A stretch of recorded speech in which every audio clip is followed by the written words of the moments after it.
And today we get to talk to Oxford's Chief of Police, Jeff McCutcheon. He and some others are getting together to have a great filming this coming up week with a great documentary on the PTSD 911. Chief, I was trying to get it out and it's just not working. It's a Monday, but you guys have this good thing coming up in Oxford on February the 19th, and it's going to be streamed at the church, and it's for highlighting mental health for our first responders. So welcome. Thank you. I really appreciate this. This is a really good opportunity for us and first responders across our state to be able to come together and see this documentary. And I got to speak with Conrad Weaver today just to kind of go over it and watch the trailer again. And we're excited to be able to merge this conversation because it's real. It's something that's happening every day, and oftentimes I think we don't want to acknowledge it, but the reality is our people that we care about most, our heroes, are the ones that see some of these things and they struggle. And so we want to create an opportunity for them to be able to pour back into. So where did the documentary come from, this PTSD 911, a documentary film? So you guys didn't necessarily create the documentary. You guys are just offering the opportunity for first responders and their family to come and sort of see it, correct? That's right. So Conrad Weaver, he is the filmmaker. And through contacts with the Chiefs Association, we were able to connect with him, and he will be in Jackson, I believe, on the 21st. And so as he was traveling through, we asked, would it be an opportunity for us to be able to host this up north as well? And he was super gracious. He's going to stop in on his way. And so just being able to create that relationship with him, and he has a heart and a passion for first responders. And so that's really how the door got opened. Now, I said PTSD 911, but I think it's 911, which both were, great tragedies in terms of for PTSD. So it's more of like PTSD 911 for those first responders who may be on the scene when someone's at their worst and having to use the 911 emergency number, correct?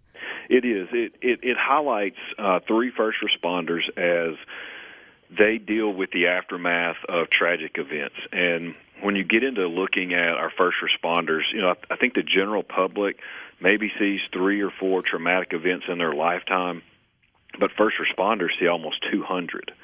And so when you think about that and you think about the stress that they're already under, and then you couple that with just the overabundance of seeing these tragedies and traumatic events, it takes a toll. You oftentimes you leave parts of your soul on these calls, and if we don't treat them well, if we don't create a sense of wellness and to understanding that there are people that can help you through these things, we send them, we send them back out, and they're not healthy. So if they're not healthy, how are they going to be able to serve in their best capacity? And so this film highlights that. It highlights these three individuals, and I think just based off the information that I have seen, they're at despair, and they talk about the potentiality of suicide because they didn't know what was out there. They didn't know that there's also a story of hope in this, and I think that's an important part of it is we all struggle, we all see things, and we all deal with these traumatic events, but there are things out there to help keep you healthy.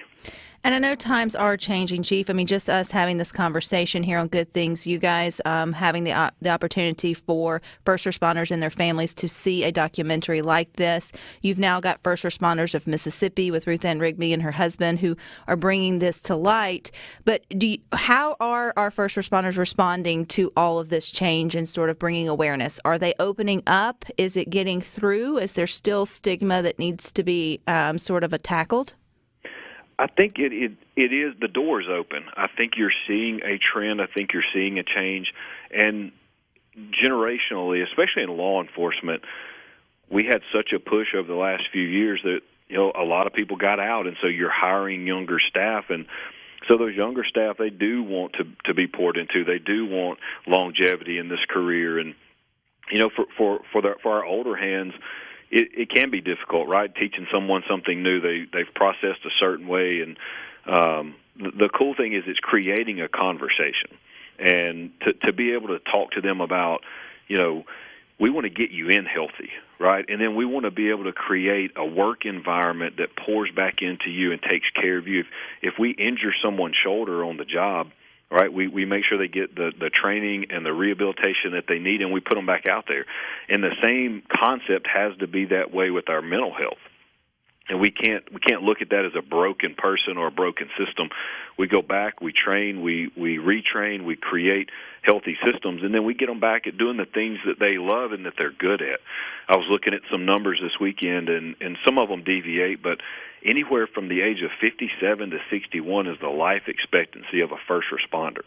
And so when you think about that in Mississippi, if we bring someone in at 21 years old, the very first day they can serve as a first responder or in law enforcement, they can't even leave till they're 51 based off retirement.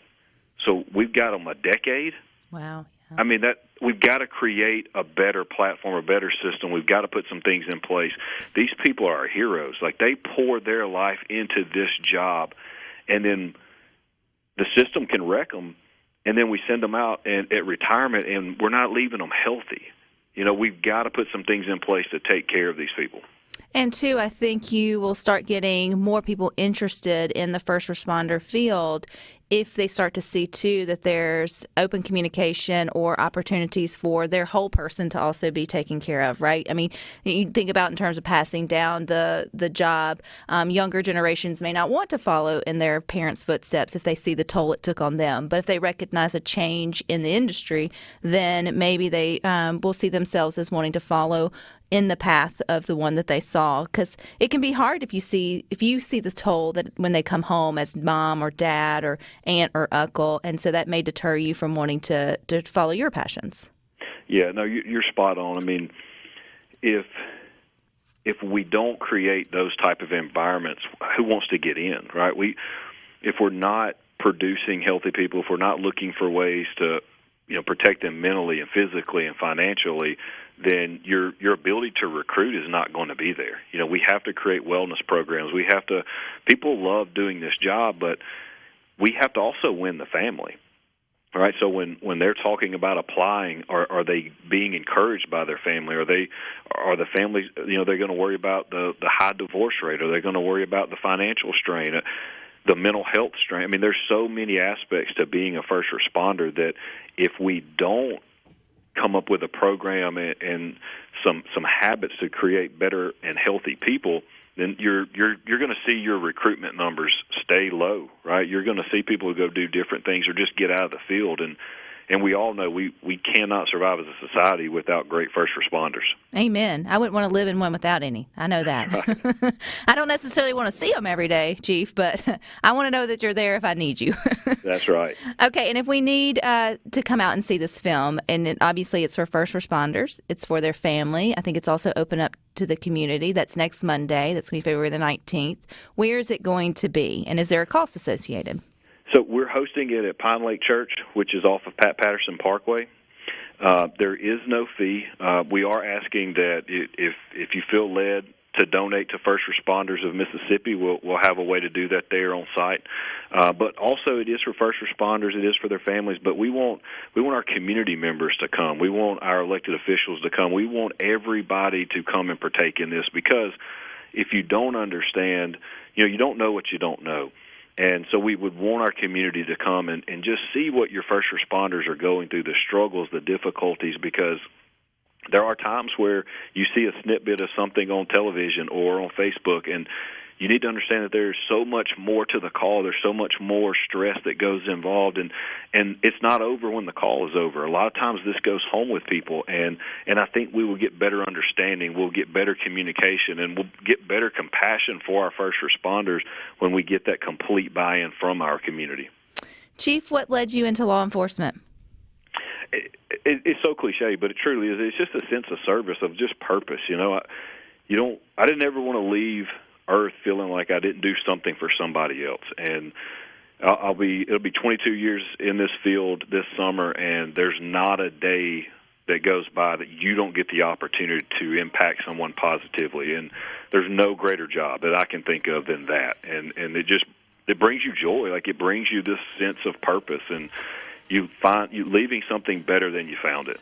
Well, I think you're doing a huge sense of purpose with advocating for this film. So that's PTSD911. It's going to be February the 19th there in Oxford at Pine Lake. Where can they go for more information, Chief? So the film has its own website, so you can do that. You can also go to YouTube and put in PTSD911 trailer, and it'll pull that up. It's a really, really good trailer that'll kind of give you an insight of what you'll see.